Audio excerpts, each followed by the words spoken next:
নেওয়া হচ্ছে কুট্টুসের জন্য। হ্যাঁ, চিকেনের নাম জানো? তুমি যেটা ঠিক লাগে নিও। হ্যাঁ,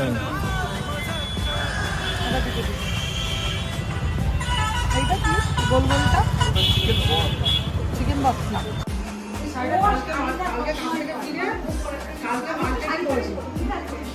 বাইরে এত একাজটা করি আর আমার শাড়ি পরে নেই, আমার খুব কষ্ট লাগে শাড়ি। হ্যাঁ, স্কুলে যাওয়ার জন্য রাতে ঘুমাই না গরম গরম। কোন সাবজেক্ট ভালো লাগে? ম্যাথস করতে ভালো লাগে? আগে আগে গ্যাস হোটেল কোন গার্লফ্রেন্ড না ছিল ছুটি পর ফেভারিট টেস্ট